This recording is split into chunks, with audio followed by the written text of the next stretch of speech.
descent from the perfect world that HaKadosh Baruch Hu has created. We have, of course, the fate of Adam and Chava, and there are many ways of understanding the fate of Adam and Chava. Either, as I mentioned, some of the Bali Musar interpret the fate of Adam and Chava with the fate of Shem Shemayim. They wanted to incorporate in their lives the passion for evil doing, because that way they felt they would be more deserving because they would struggle with free will. They actually thought that having Bechira is a higher level than not having true Bechira, and therefore they wanted it. But we know, of course, that ultimately it resulted in the expulsion of Gan Eden. The Medrash says that had Adam and Chava simply waited a few more hours till Shabbos, they would have been even from the Eitz Hadas. It was those few hours that made all of the difference. And then Cain kills Hevel, and it's very interesting that what happened was, right, Hevel brings a korban and Hashem accepts it, the korban of the best animals, and Cain brings an inferior korban. Hashem doesn't accept it, and Cain is very frustrated, and Hashem says to Cain, kind of an enigmatic speech, he says, Lama charalach, why are you so upset? Lama nafru panecha, why is your face falling? Im seitiv se'es, if you do good, se'es, you will be uplifted. And I actually heard an explanation on this from a radio psychologist who happened to quote this verse, and it was a good explanation. I didn't see it in any of the Mefarshim directly, but the way she interpreted the pasuk was this.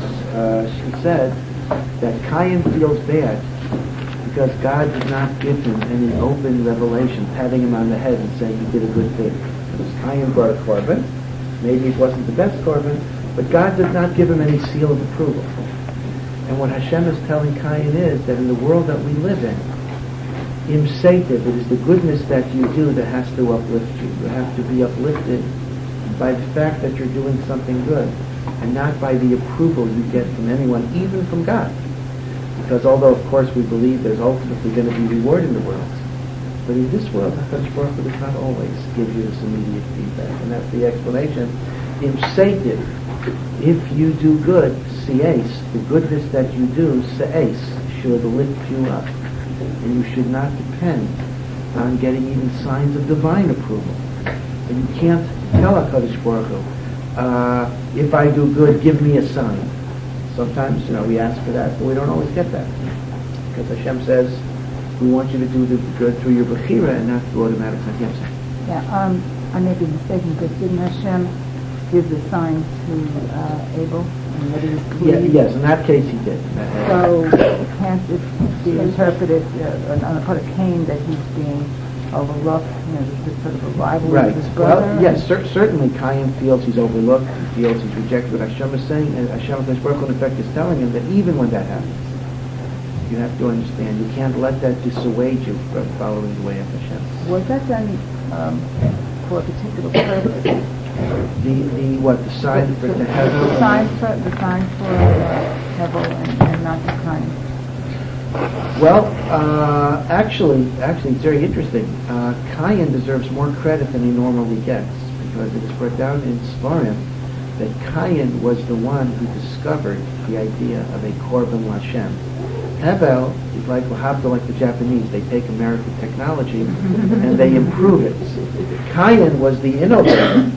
Now again, why Hashem likes korbanos is another question. Obviously Hashem doesn't have to eat, but Cain was the one that understood that giving a sacrifice to Hashem is a proper thing to do, but he didn't give his best.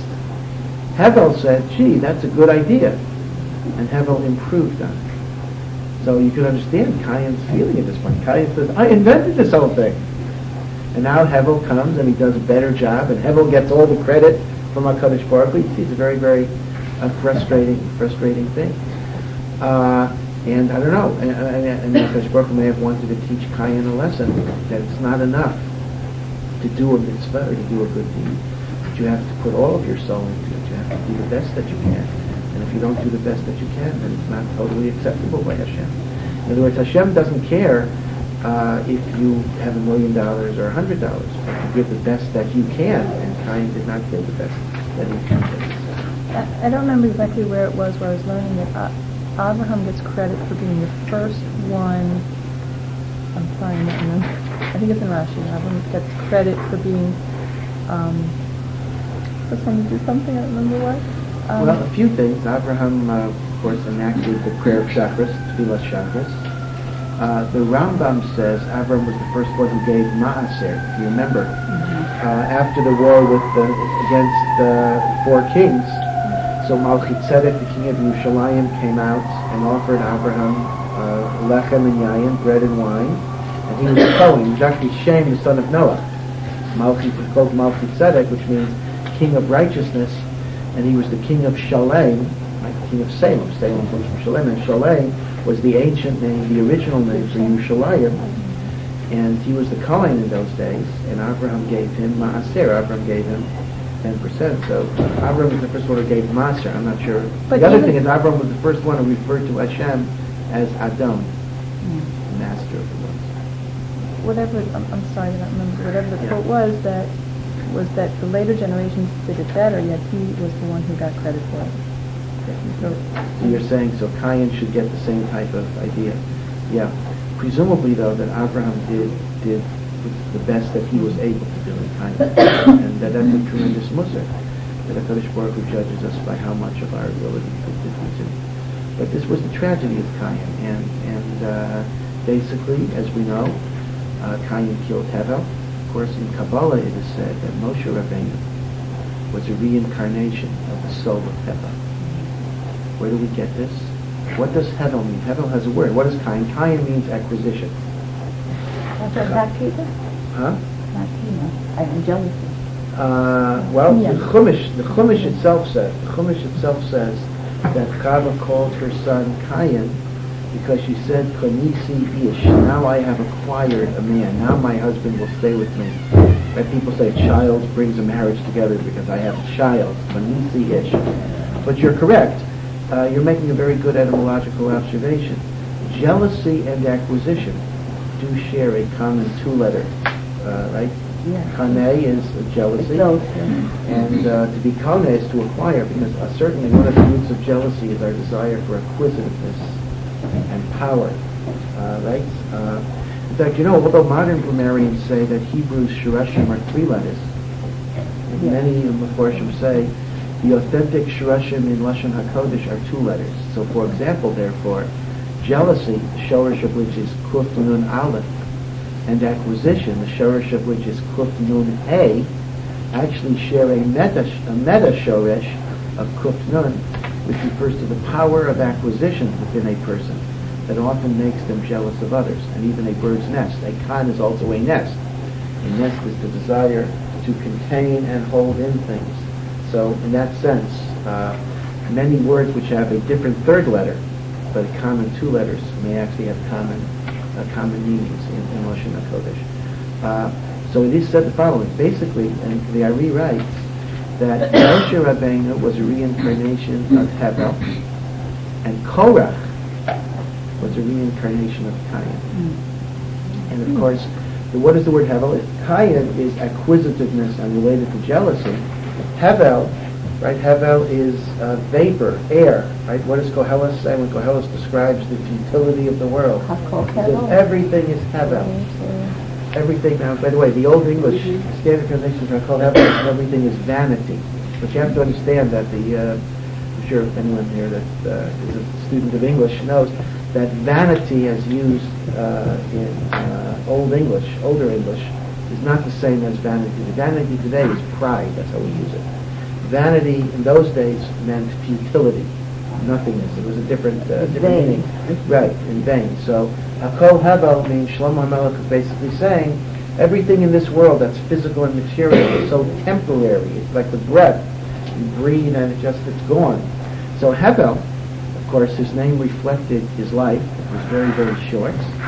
But it also reflected the midah of humility. That Hevel had a tremendous sense of a lack of arrogance, of a modesty, a humility, a submissiveness to HaKadosh Baruch Hu, which is why his neshama was the neshama of Moshe Rabbeinu, who is the Anav Mikal Adam, the most humble of all people. Korach, On the other hand, he was consumed with arrogance and gaiva and a desire for leadership. Of course, is the reincarnation of Cain. So sometimes, even after we die, our bad midos continue to survive and may come back in a different reincarnation. How does that go with the idea of I thought Cain did Rosh Hashuva. So if he did Rosh Hashuva, and then does that mean he was really sorry, but he couldn't change his personality? Is that what you're saying? That's right. That's right. The person can regret what he did, and a person could be sorry, and a person could try to seek forgiveness, but the changing of the midah is not always inevitable. The Rabbi used to say, and I guess we know this from our own life, that it's more difficult to change a single bad character flaw than it is to learn the entire Talmud. To learn the entire Talmud, that doesn't change. It doesn't change a person inside. And that's why Rabbi used to say that when people would boast how many times they've been through Shas, he would say, how many times has Shas been through you? It changed you. You've been through it. It's been through you. So that's it. Now, it's interesting that, as you know, Cain, though, is one of the people. Cain is very instrumental. Cain taught Adam Harishon the lesson of tshuva. Amazing medrash. I'm sure you've heard the medrash. That Cain begged, the famous dialogue where HaKadosh Baruch Hu asked Cain, "Where is your brother?" And Cain answers, "Hashomer Achi Anochi, I'm my brother's keeper." Which is interesting. Very often, this has become a phrase, kind of even in modern Hebrew. That when someone asks you something, and if you don't, you don't know, or you think it's none of your business, people use the phrase "Hashomer Achi Anochi." People sometimes forget that that's what Cain said. That was indeed a very serious avera, that we are responsible for other people. And HaKadosh Baruch Hu then says, "Kol Dmei Achicha," the voice of your brother is crying from the ground. And then Cain breaks down. If you just read the words, you see the grief that is consuming Cain, where he says, "Gadol avoni miniso." My sin is more than I can bear. Do you see the imagery here? An avera is like a rock. Talk about an albatross. An albatross is just a bird. The avera is a rock. It's weighing him down. It's crushing him. And he turns to Hashem and he says, "I cannot bear this anymore." And that's why we say, this is why we say the phrase, Hashem is a nosei avam. He carries the sin. You see that? In other words, there's a weight that's crushing us. And HaKadosh Baruch Hu says, "I will carry it for you if you do tshuva." And indeed, it is said that Cain did do tshuva, as Tina remarked. And in fact, when Adam Rishon saw Cain, Adam Rishon said, "What's going on?" And Cain told him he did tshuva. And Adam Rishon said, "I didn't know there was such a thing, that it's shayach to do tshuva." And Adam Rishon did tshuva as a result of Cain. I thought that the issue was that Cain did tshuva for his avera, from his kavod, but he didn't deal with his original kina. And Adam was saying, "I didn't know that that's nothing as original." Right. I was going to say that the lashon that Cain uses is Asisi tshuva. I did tshuva v'nispasharti, and I made a deal with Hashem. So the Meforshim say, first of all, why didn't Adam understand about tshuva? And what is Cain's lashon, nispasharti? So the Meforshim say that Cain didn't do a complete tshuva. In other words, Adam Rishon knew there was an idea of tshuva, but Adam Rishon thought it had to be 100%. Cain's tshuva wasn't 100%. He still had that kinna in him, but he expressed regrets. He promised Hashem he wouldn't kill again. And that's the idea of nispasharti. I made a deal, right? You walk into a merchant. The merchant wants $200. You bargain him down to $100. So Adam Rishon says, "I didn't know you could make deals with Ribbono Shel Olam, that even a partial tshuva does something." Of course, it's not complete. It does something. So that's exactly it. And that ties in with the fact that, as we said, why Cain's midah still remained an evil midah that came back into Korah. Yeah, that's the idea. That and this is an important musar, the concept that the half is better than nothing. Maybe it's an obvious point, but sometimes in our own lives we feel it's not obvious. There's a saying that the best is the enemy of the better. And what that means is that we sometimes visualize that we want things to be a certain way, a perfect way. And if we can't get it to be that perfect way, we don't even try to improve it in the way that we can. And the limud of Asisi Tshuva B'nis Pasharti, the limud of Asisi Tshuva V'nis Pasharti is a limud that a half of a loaf is better than a whole loaf. And HaKadosh Baruch Hu never takes the attitude towards us, you haven't done the whole thing, so don't bother me until you get the job done. And of course we also believe, since mitzvah goreres mitzvah, the holiness of any beginning can actually give a person a greater kochos. And if you remember, HaKadosh Baruch Hu gave Cain a sign of protection. It's machlokes exactly what is the os l'Cain. Rashi gives two explanations. One is the mark of Cain. Right? This again, is that to the English language, the mark of Cain? But it's a funny thing. The Torah uses the mark of Cain as a sign of divine protection. We use it in the opposite way. And according to another explanation in the Medrash, he gave Cain a watchdog, gave him a dog that would protect him, so that if anybody would try to hurt him, the dog would attack. So actually, that's an example of the first guard dog that is in the Torah. This was the Os L'Chaim. But in either event, if you go through the Chumash, we do discover that Cain's generation only lasted for 7 generations, and it was killed. Now, which means to say, basically, that Hevel, no one is descended from Hevel, except through the Gilgal of Moshe Rabbeinu, but no one is descended from Hevel as a person. Apparently, if you read the narrative of the Chumash, no one is descended from Cain. In other words, all human beings in existence today seem to have come from the third son of Adam and Chava, which is Shes. Right? Because Cain died after 7 generations. It was called up. Nevertheless, it's interesting that Rosh Hashanah Hirsch says that Cain did survive via the women. And in fact, he says the following.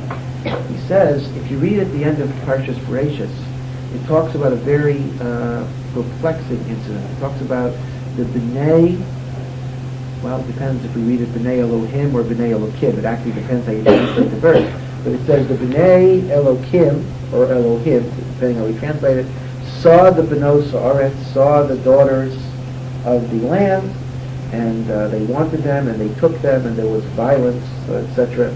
And this is at the end of Chumash Bereishis as a prelude to the flood. Now, who are these B'nai Elokim? So, there are different midrashim.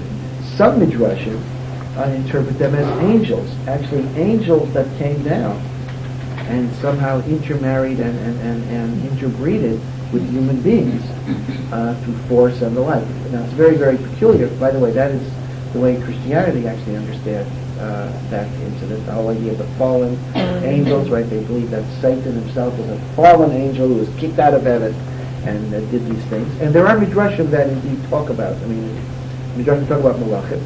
A third, now of course, according to that interpretation, B'nai Elokim is how you would read it, the children of God, which is an expression for malachim. The other interpretation of B'nai Elokim is that Elokim is not God, but you read it as Elohim, which means powers. You find in the Chumash that Elohim is often used b'lashon chol, not b'lashon kodesh. For example, when you go to a Beis Din, it says "Vatikravon Bal Habayis El Elohim." The Bal Habayis goes to the powers, Elohim. So B'nai Elohim could simply mean the oppression of the poor by the rich. The rich and powerful people oppressed the poor, and they took their wives, and they took their money and everything else. That's a second interpretation, and that is probably the Pshuto Shel Mikra. That is probably the simple meaning of the verse. So Rav Hirsch adds the third interpretation, which is very fascinating. He calls the B'nai Elohim the descendants of Shes, because they were the image of God, as human beings were. But the Benos Haaretz were the female descendants of Cain. That although the Chumash indicates that the male line of Cain was totally eradicated by the 7th generation, there still were female descendants of Cain, and the corruption of the Dor HaMabul came through the interbreeding between the holy children of Shes and the more evil-natured children of Cain.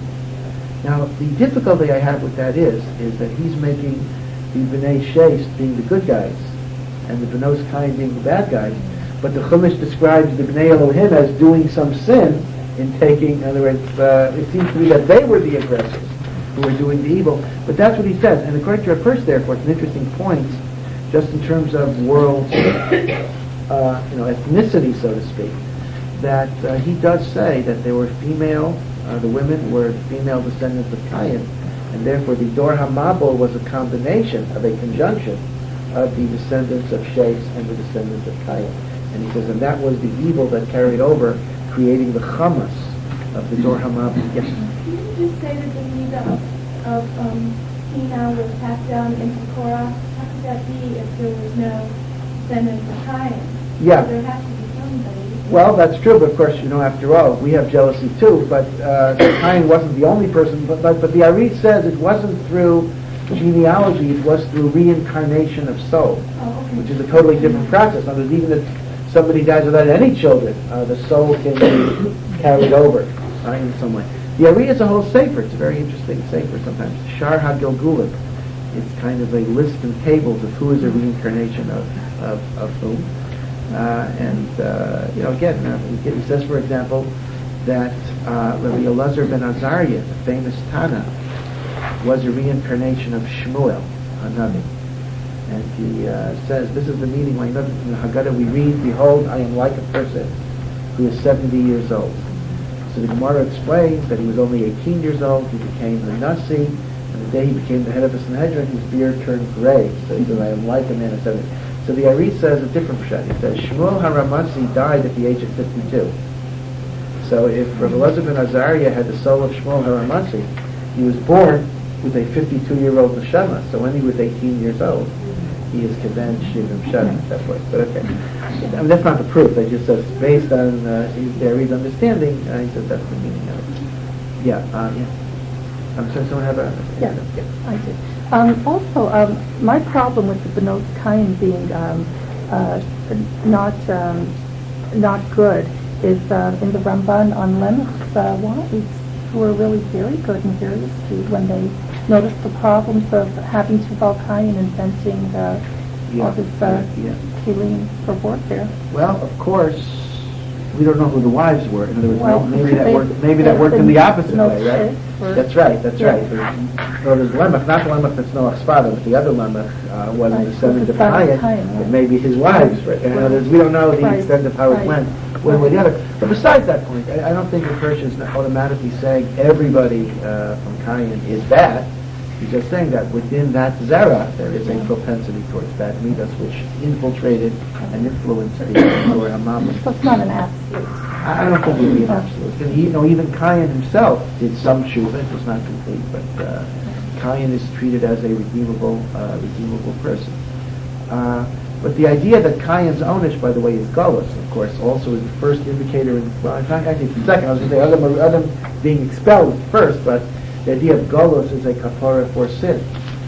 In fact, Midrashim often say that one of the meanings of sukkah, there are many meanings, of course, for sukkah, is that after Yom Kippur, after we do tshuva, HaKadosh Baruch Hu says we need a certain galus experience to finalize the tshuva. Sukkah is the galus. But the Sfas Emes puts it in a psychological way. Yeah, I'll get to it in just a second. The Sfas Emes says, he says it in a very beautiful way. He says, a Baal Tshuva often feels he has no makkah. He has no place in this world. A person feels like there's nothing to which he could connect. So HaKadosh Baruch Hu builds the person a home and says, you can come here. This is your home. The sukkah is your home. You can connect to me via the sukkah. I'm sorry, just... Well, Noach was a descendant of Sheth. But do I remember learning once that his wife was a descendant of Cain? According to our first, that's true. That's good. Noah's own wife was a descendant of Cain. So that basically we're all really...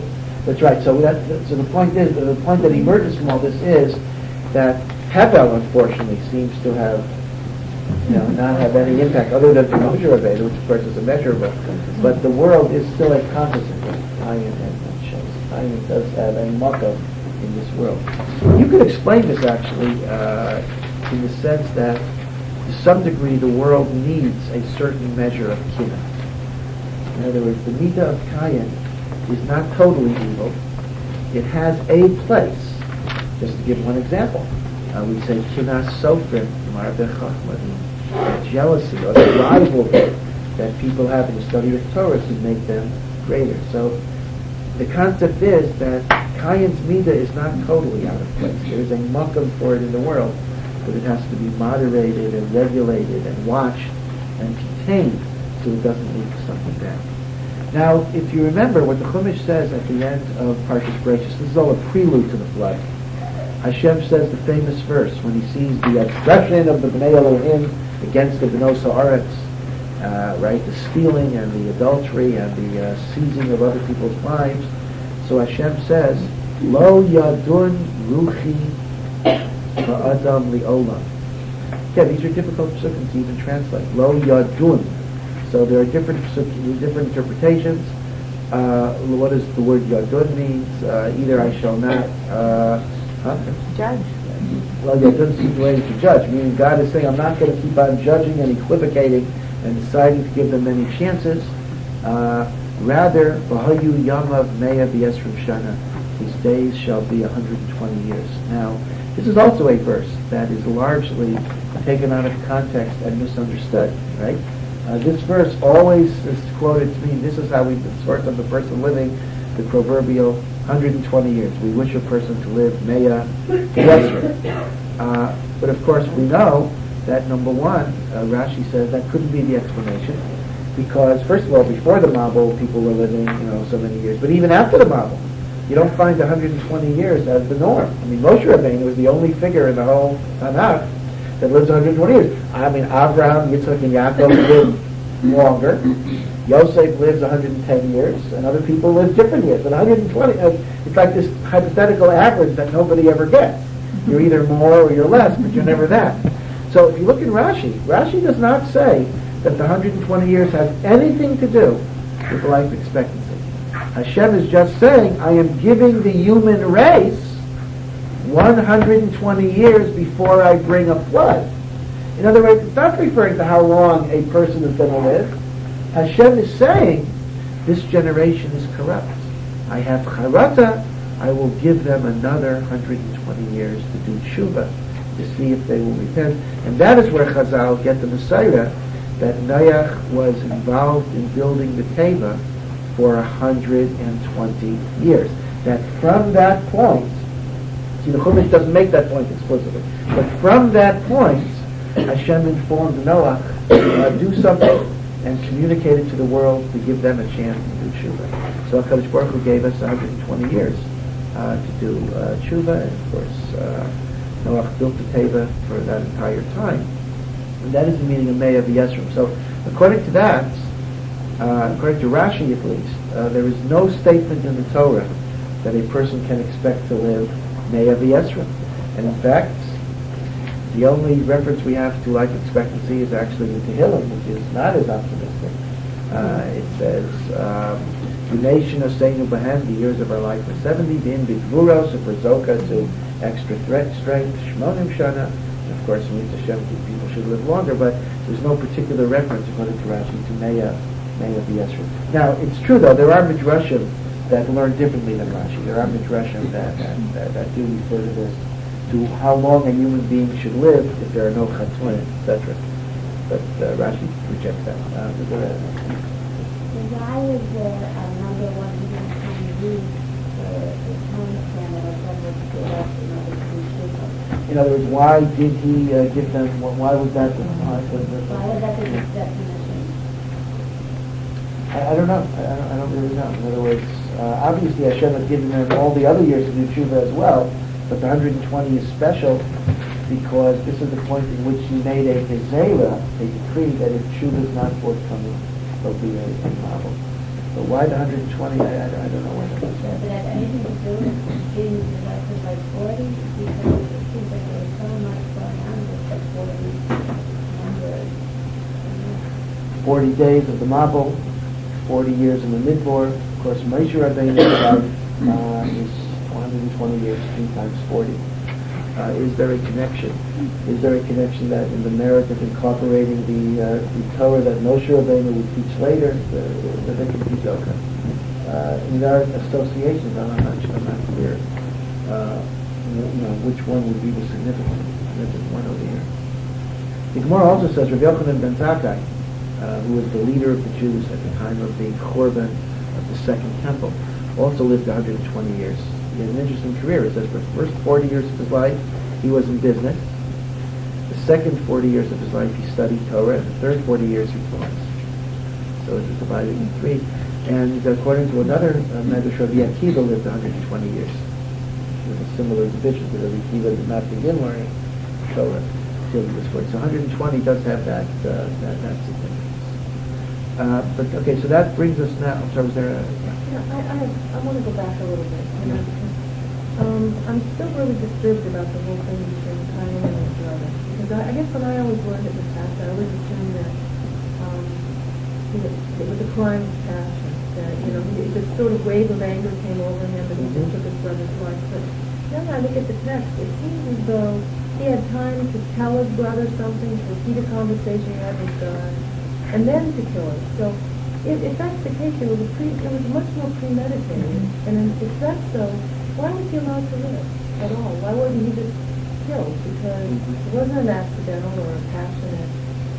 I mean, Yeah, well, you know, from the Sukkim itself, though, it's not entirely clear that Cain intended to kill his brother. First of all, keep in mind, no one had ever seen a dead person before. In fact, the Gemara even says Cain wasn't even sure. No one had died. No one had died yet. But perhaps even animals hadn't died yet, as far as we know. So he struck and he hurt. He intended to express his anger and his hatred, his temporary hatred towards his brother. The killing itself may have been accidental, and in fact, Chazal seems to look at it as a shogeg, not a mazid, because you know the punishment for killing the shogeg in the Torah itself is exile to a city of refuge, and in effect, Cain's onesh is the onesh of Golus, the onesh of exile. So I don't think you have any clear indicator in the pasuk, and indeed some addressions go the opposite way, that this was premeditated. He may have premeditatedly struck his brother, but he did not necessarily premeditatedly hit or kill his brother. The killing may have been an unintended consequence, and that's borne out by the onesh of Golus. Doesn't Rashi seem to feel that it was premeditated, like he didn't know how to kill him, so therefore he wounded him in many different places? Yeah. Now Rashi, you're correct. Rashi seems to take the position that Cain was looking for a way to kill him, and Cain just didn't know how to do it. You know, it's a funny thing, and it's not that easy. And HaKadosh Baruch Hu created a bria where it's not that easy to kill a person. Surprisingly so. I mean, if you have a gun, one thing, you gotta look around. And according to Rashi, that's an interesting question. According to Rashi, if we're dealing with the mazid, why did HaKadosh Baruch Hu allow Cain to live? That I don't have an answer to, but I do know that many other Meforshim say this was a killing b'shogeg, not amazing. How did he know how to do the carbon then? How did he bring up his carbon? Well, you're asking on Hevel, I guess, because Kaya brought vegetables. Right. Yeah. How did If Hevel they didn't know how to kill, I mean, they... That's a good question. Apparently, they figured out how to kill an animal, but apparently it's not automatically transferable to a human being. Although you think, the neck is the neck, etc. But apparently they didn't make the connection. And maybe at that point when people were living 900 years, maybe it wasn't as easy to kill a human being as today. Maybe there was stronger constitutions. The Ramban talks about the air. The Ramban explains even scientifically. The air was better. We don't even know. You have pure air. What that could do. So it may not have been the same. It may not have been the same process as you have today. Okay. Now we know the Medrash describes the Dor HaMabul as a very, very prosperous generation, a generation of great wealth, a generation where life was very easy. That again, keep in mind that although this is post-expulsion from Gan Eden, so life is much more difficult than it was, but it was also much more easy than it is today. It only had to rain once every 40 years. Again, every 40 years, and that was enough to keep things growing. You had a perpetual spring or fall, like we have. In fact, the whole concept of the the rainy season, the winter, all of this is after the Mabul. And before the Mabul, there was a concept of a perpetual, beautiful climate with only occasional rain to allow things to grow. Illness was there, but relatively non-existent, very, very infrequent. HaKadosh Baruch Hu gave them this bracha because HaKadosh Baruch Hu wanted to make life easy so he could serve Hashem. Again, obviously it's a radical descent from Gan Eden, and vis-a-vis Gan Eden is described as toil, the bread, the sweat of your brow, etc. But that's only relative to what it was. Objectively, it was a very, very, relatively easy existence. And in fact, the Zohar says the following. The Zohar says, this is quoted a lot in modern books on Judaism and science. When did the Mabul happen? It says the Mabul happened in the 600th year of Noach, when Noach was 600 years old, right? That's what it says. So the Zohar, so what's the lashon of the pasuk? In the 600th year of Noach, nifka'u mayanos tahom, the depths of the underground springs opened up, the arubos hashamayim yiftachu, and the windows of the heavens poured down. The Zohar says the following: Mayim, water, is a symbol. Besides being rain, it's also a symbol for wisdom. Torah is compared to water. So he says that there are times, the Zohar says, there are times in the history of the world when HaKadosh Baruch Hu is ready to make great wisdom available. But if we're not Zocha, it just turns into water and floods. So the Zohar says Hashem was going to allow the great bracha of Chachma to come to the world.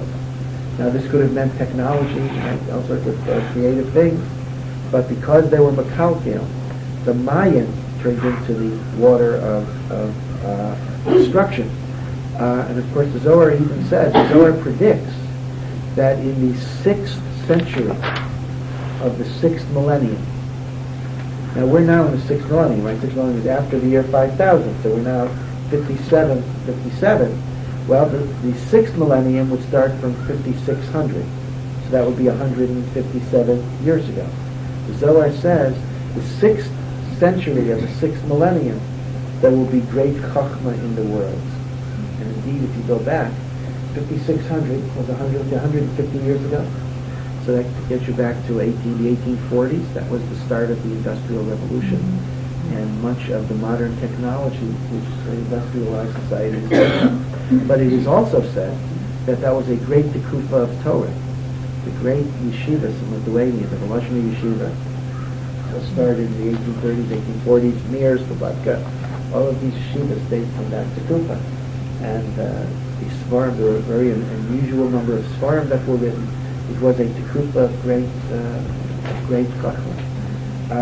Although somebody who told me, the Ger Rebbe once said that there are 3 different hashpos, 3 different divine influences that have come into the world, which could have been used for so much good, but they were misappropriated by other people, and as a result, Yiddishkeit did not benefit that much. He said the hashpah of Chachma, which came into the world, was appropriated by scientists.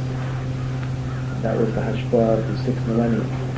The love of Eretz Yisrael, which Hashem gave into the world, was taken by secular Zionists. Again, the argument would have been that had more religious people been involved, it could have been totally different. Could have been the beginning of redemption.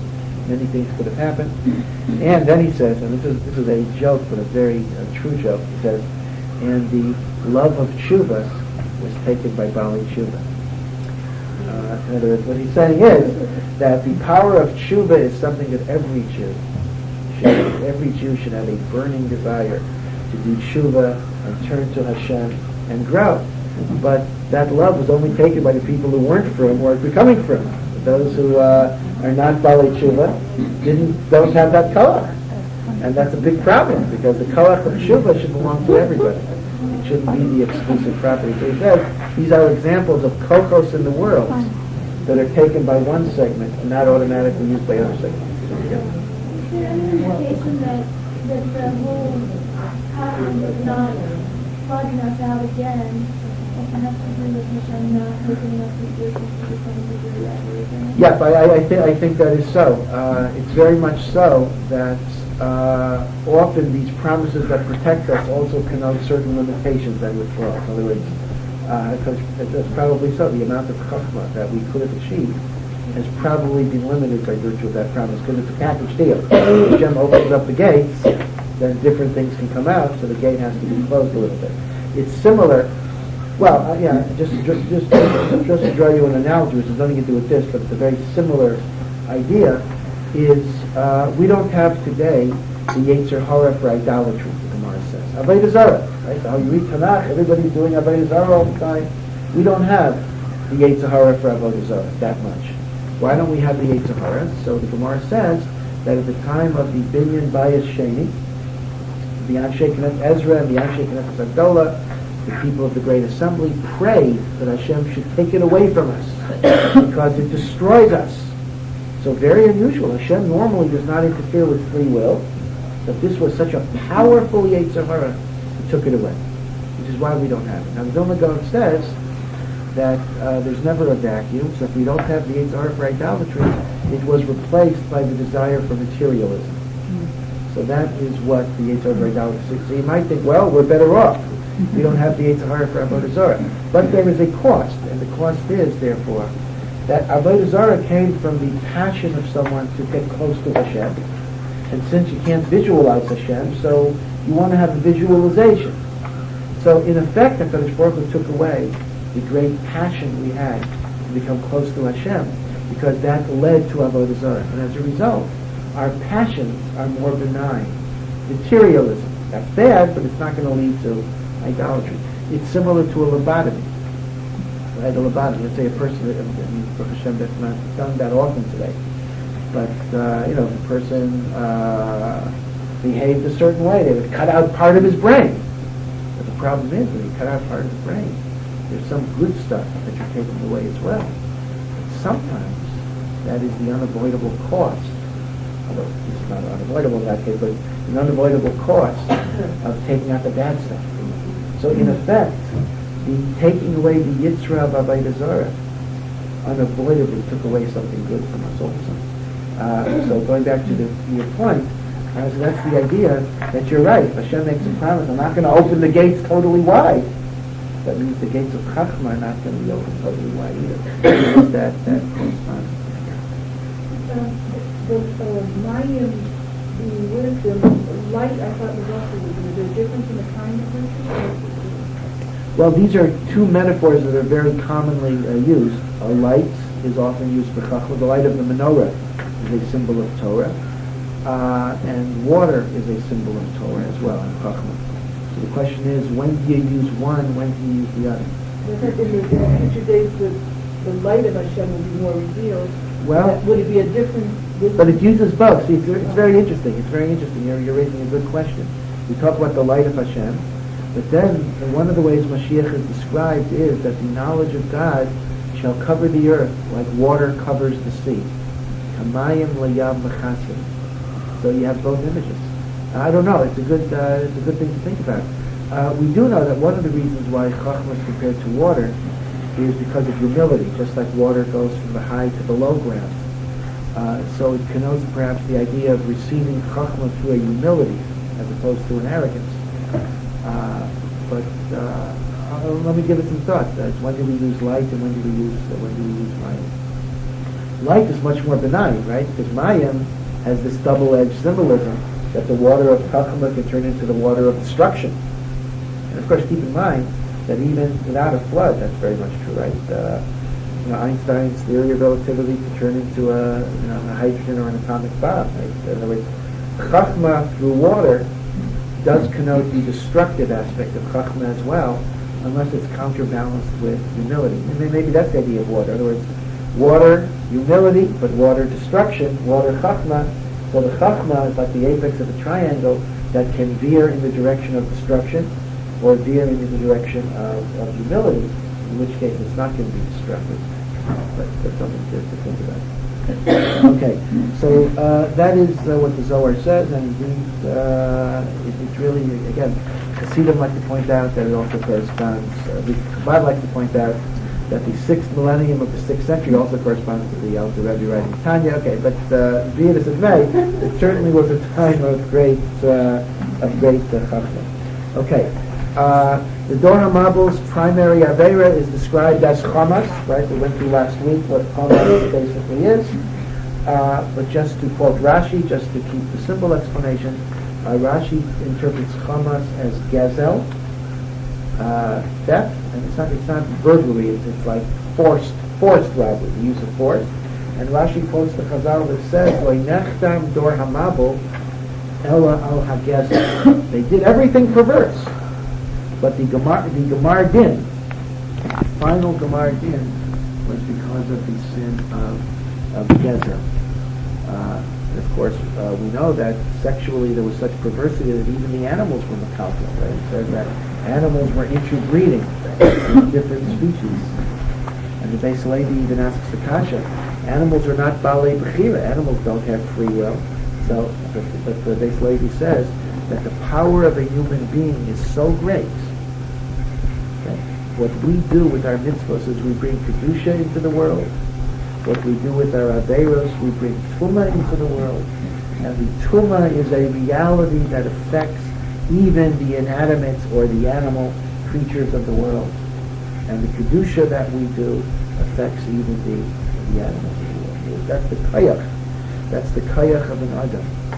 Now it's interesting, the Beis Levi implies that's a kayach we even have today. I mentioned that some Sforim want to learn that that's a kayach that was taken away from us as a result of the Mabul. So there's a little bit of a disagreement. But this notion that the mitzvahs that you do create kedusha into, Chavetz Chaim once remarked that the level of learning in Radin was a little town, affected the tznius in Paris. In other words, the taina is that the holiness that we generate creates ripple effects that affect all of the world. Now obviously, the further it's away from the center, the more attenuated it's going to be. So the concept is, we learn in Radin 18 hours a day, so somebody in Paris is not going to intermarry. Right? So I'll read it that way.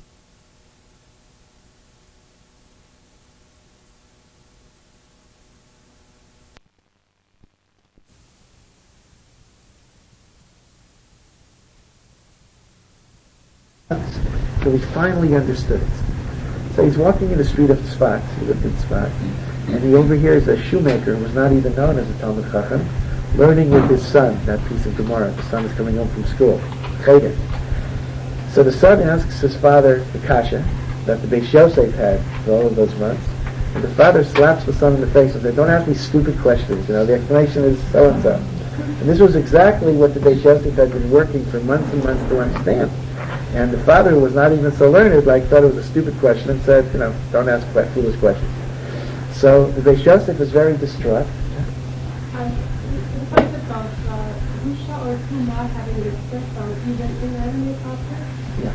So according to this, there is a thought to the bad feeling we have about buying a house where evil people live, so we don't want to live there, or we don't want to sit on a chair which was a regular makom for a person who wanted to go. There is a You just have an instinctive revulsion. There is a basis for that. Yes, absolutely. There's absolutely a basis for separating. I mean, you see by Yereli Dachas, right? Cities which were idolatrous cities, you have to destroy the inanimate objects.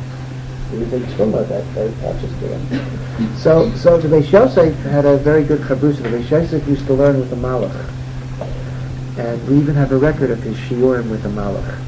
And he asked the Malach, why wasn't I zocha to understand this apparently simple thing? Why was it withheld from me if it's so obvious? And the Malach said, you have it wrong. It was the opposite. This was an extremely elevated secret in Torah. And only after you brought it down into the world, through your work, could everybody hold on to it. Now, rationally, this makes no sense. The Beis Yosef didn't communicate it to anybody. He was learning privately. But the concept is the kedusha he brought into the world becomes more accessible to everybody. Now, even in Chachma this is true. People do remark on the simultaneity of scientific discoveries. It happens all the time. where the same thing is discovered by different people. How does it work? The concept is that somebody brings the idea into the world, and then it's available for the picking, as it were. So the question is who gets the credit for bringing it. That's going to be a question. But there is a notion that what we do creates waves and emanations in the world, on the inanimate and the animal, in the intellect of people we never met, who never saw us. On a scientific level, it's also like the butterfly effect, where a butterfly flattens wings in Texas and creates That's right, that's correct. In the physical world, it's very much so as well. And in fact, the physical world is supposed to teach us about the spiritual world. You know, one of the reasons why supercomputers cannot predict weather accurately. We cannot predict weather beyond a few days. Why can't you take a computer and predict for the next 100 years or something?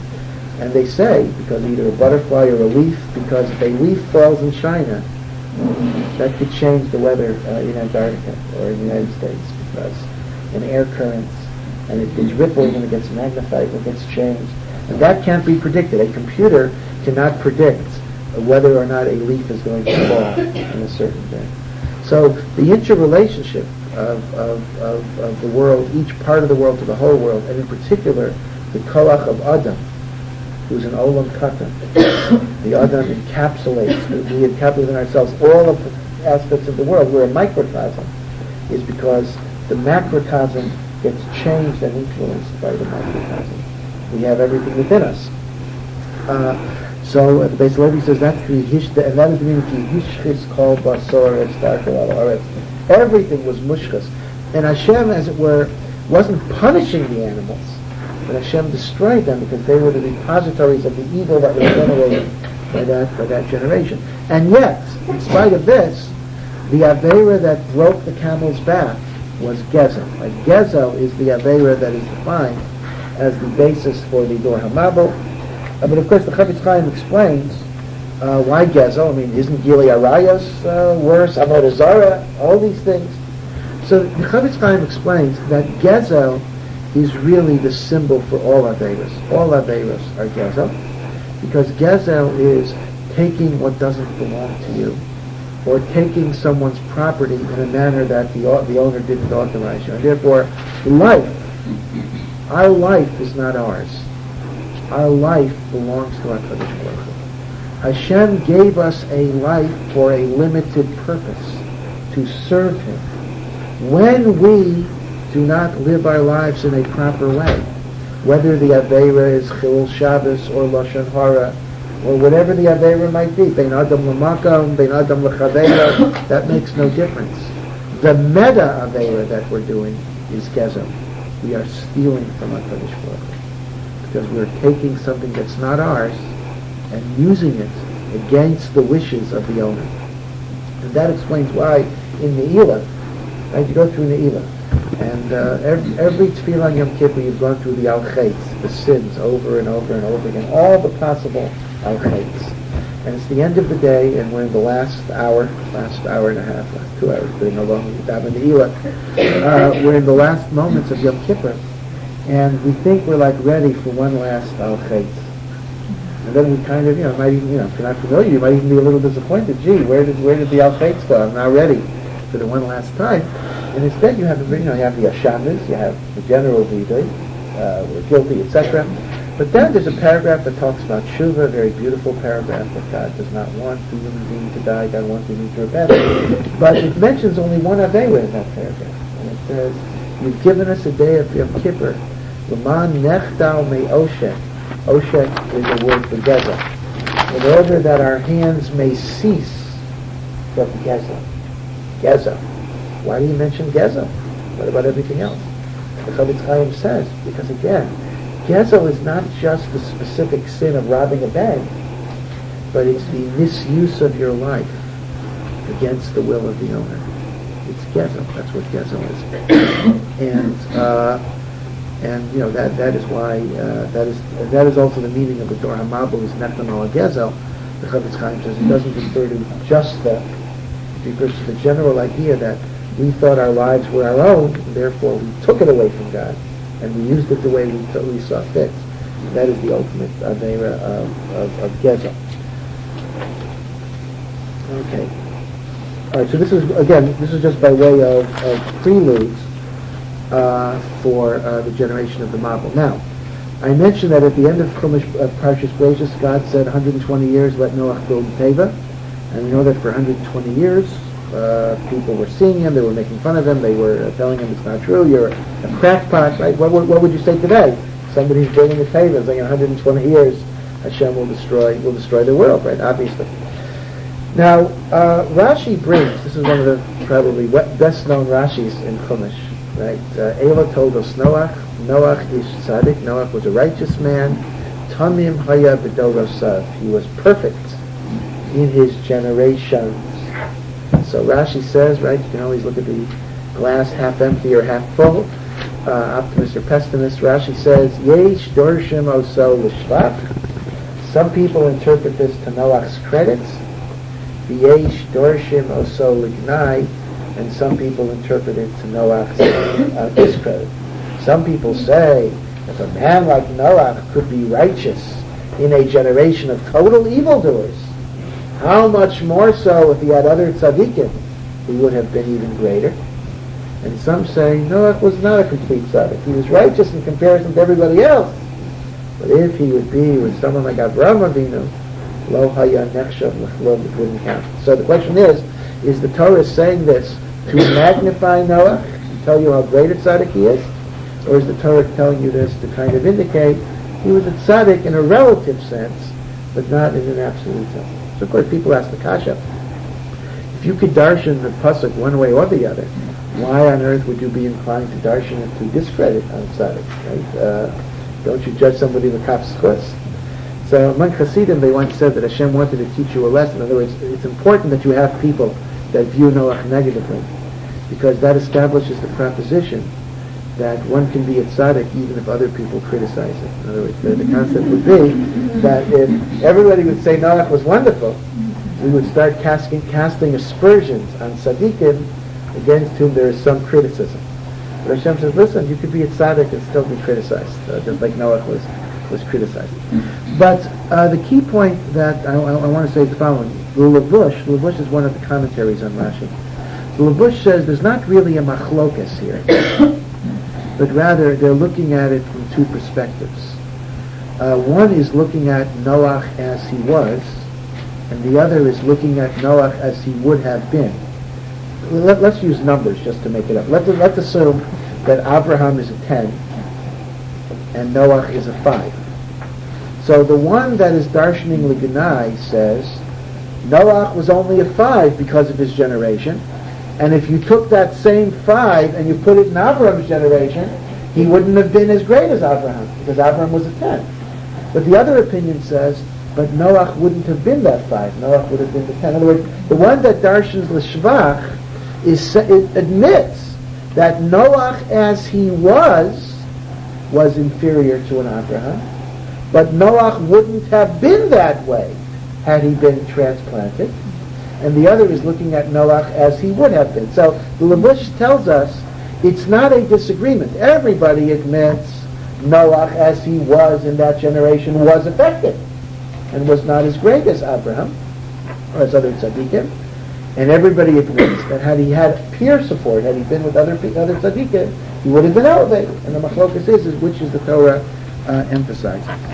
Now, the Zohar makes a very important point. The Zohar says that we're not simply comparing Noach to other tzaddikim and finding him wanting. We're specifically comparing him to Avraham Avinu. What's the importance of connection to Avraham Avinu?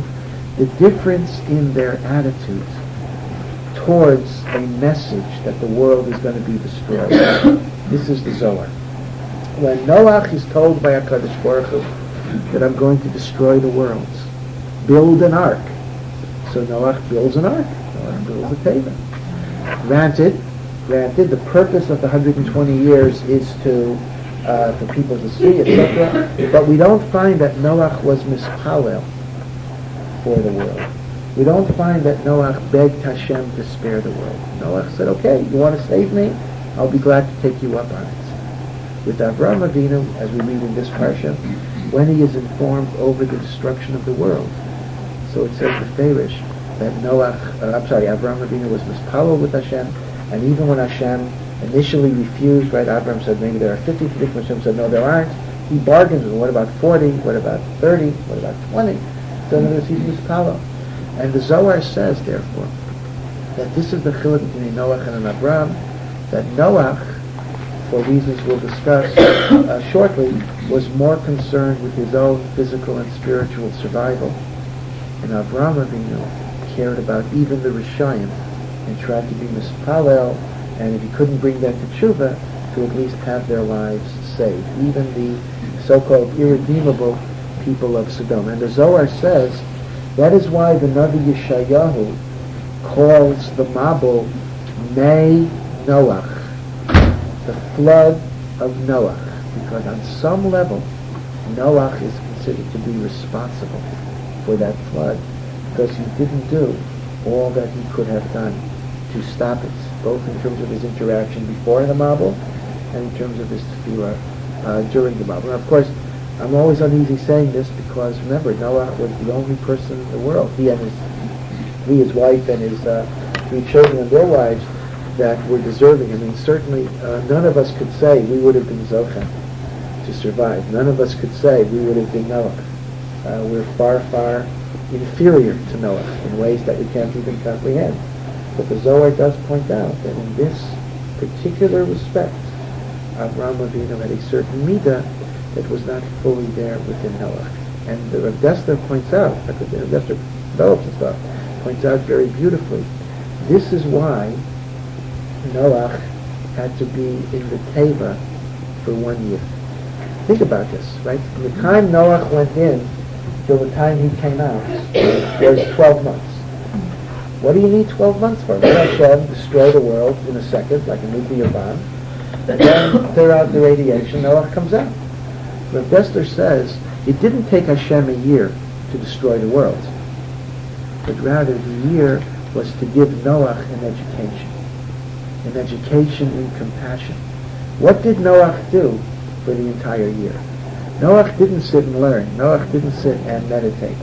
In fact, the story goes, when Eliezer Eved Avraham visited Shem, the son of Noach, who was still alive hundreds of years later, he asked Shem, imagine if you reminisce, what was life like in those days of the flood? And he says, you wouldn't want to know. My father and us, we were busy from day until night. There were some animals that only ate in the day, and some animals only ate at night, and we had to feed them in the day and in the night. And once my father was late with something for the lion, remember the lion bit his arm off. Noach lost an arm because of this. That's what the Gemara says. So you don't keep the king waiting, so to speak. So what was the idea of this? The idea was the following. If Noach's chisaron, if we could say the word chisaron, was a disconnectedness to others, an understanding that a preoccupation with self-preservation and a spiritual and physical self. In order for Noach to be the progenitor of a new world, Noach had to become transformed into a person of compassion and giving, even to the animals, who of course are far beneath Noach in Madrega. And if it is true, Rav Putner calls the post-Mabul world the Mahadura Tinyana of the world, 2nd edition. Right?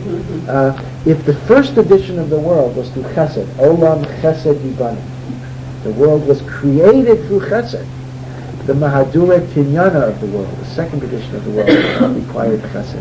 And therefore the purpose, Rav Dessler says, of the Teva was to effect a transformation in Noach, so he would be ready to be the creator, the founder, as it were, of a new world. To make Noach more Avraham-like, and therefore being able to come out. Yeah. Oh.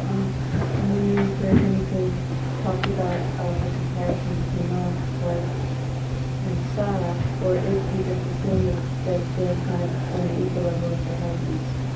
Yeah, that's very enigmatic. I mean, we know the Midrashim tell us Noach's wife was Naamah. That happens to have been her name, but we almost know nothing about them. Clearly, the notion of balance and counterbalance that you have with the avos and the imahos, we don't really have with those creatures. We have to assume that they were kind of the same. Each one strengthened the other one in their particular midah, but you don't have this contrast, this tension, as far as I could detect. Yeah.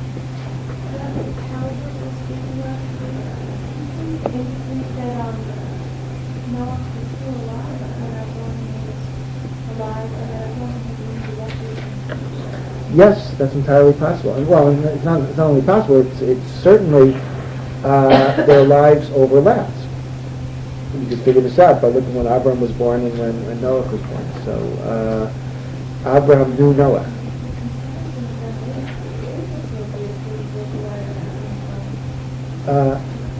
Yes, but keep in mind, but keep in mind that we're comparing the pre-flood Noah. Abraham was not alive. Abraham was not born until after the flood. Well, actually, I'll come to that. Now, the Meshech Chochmah says the following. There's a beautiful word. Again, obviously, he doesn't quote the Dester, it came a lot afterwards, but it incorporates this thought. What does it say? Noach ish tzaddik, he was a tzaddik. Tamim, he was perfect b'dorosav, in his generations. Why does it say generations? Plural. It should say b'doro, in his generation. So the Meshech Chochmah says that Noach straddles two distinct periods in world history.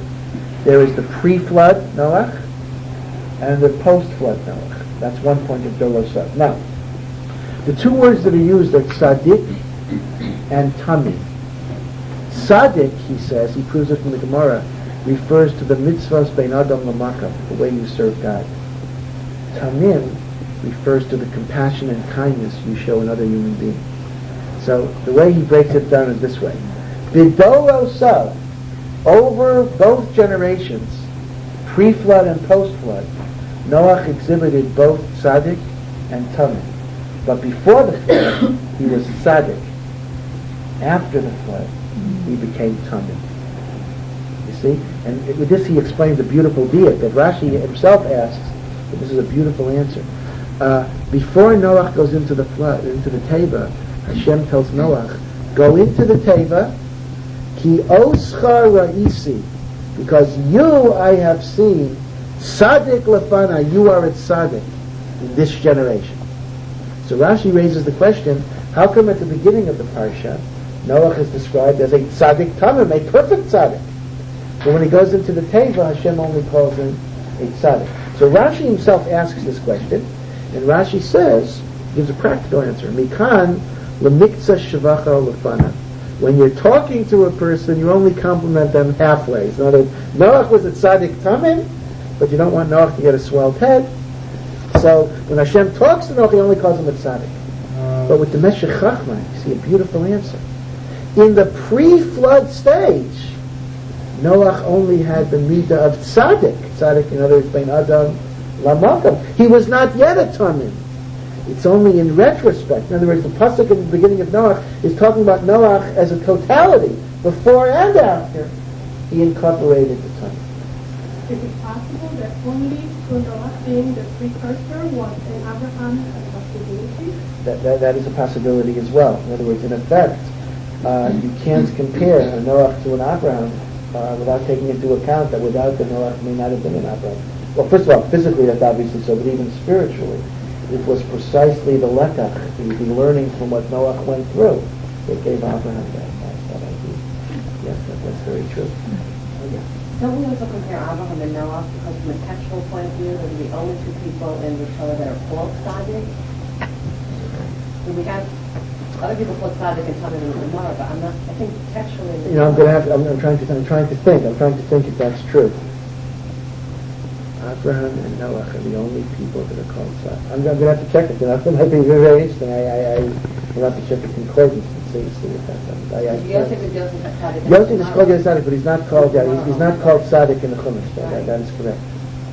Yosef is not called tzaddik. And also obviously the juxtaposition of the two characters in the Torah. Right. One comes right after another. Right. There is that. So that invites the comparison. Right, but also it's the linguistic connection, I think. No, but I'm saying if the Torah uses the same word, that invites you to Right, it compare invites the them. comparison. Right. But there's a continuation to the comparison, which ends with Moshe Rabbeinu, correct? That Avram was not at the level of Moshe Rabbeinu because Moshe Rabbeinu was willing to give up his life for those who used him. Right. And Moshe is also not called a tzaddik. Moshe is not called a tzaddik. No, I'm just saying that way. She's saying that the comparison to the Torah's words would link only those two, and not the others. Yeah. But I just want to end, and I'll talk about this some more next week as well, that Rav Flitner uses a beautiful picture for two types of construction that the Torah talks about. The Torah talks about a teva, which is a construction, and the Torah talks about a mishkan, tabernacle. And what's the difference between a teva and a mishkan? A teva is designed to contain and exclude. The teva creates a barrier which separates. We go in, and other people remain out. It keeps the evil out and the good in. The Mishkan is perceived as a center which radiates Kedusha outwards. And therefore the chiluk is that Abraham also constructed a bias, a home, but the home was supposed to be the Mishkan as opposed to the table. That's why there's an expression in Yiddish about a tzaddik with the pelt. Tzaddik wears a fur coat. The concept is, if it's cold in a room, I tell you it's cold, so you put on a coat. There are two things: you can put on a coat, or you can raise the heat. Now, the difference is, if you put on a coat, you're comfortable, but nobody else is. If you raise the heat, everybody benefits. So, in this sense, the teva keeps it up. But the thing I want to talk about, and I guess I'll leave it for next week because I have to go, but the thing I want to talk about is that it is not at all clear, in fact, there are makoros the other way, that Noach was in fact justified in what he did. That although it's a chisaron, but there are times in life when one has no bereira other than to create a teva that keeps the evil out. And we find, in fact, that Noach needed to do this because Noach was in the sakana, that had he gone too close to his generation, he would have been pulled down, which is one of the reasons why the Torah emphasizes right after the Mabul, Noach plants a vineyard, and Noach gets drunk. The concept is that Noach needed to separate. It's very difficult to be a broom that sweeps up dirt and not get dirty. And therefore, essentially, it's not really a condemnation of Noach, but it's a recognition that sometimes you need a teva before you can make a mishkan. Only when you have that teva, which creates the good inside that has not been infiltrated and pulled down, are you then ready to open up and let the light come out. So in effect, going back to Noach being a precursor for Abraham, in effect, you needed the teva before you had the mishkan. Okay, we'll talk about this next week. Have a good day.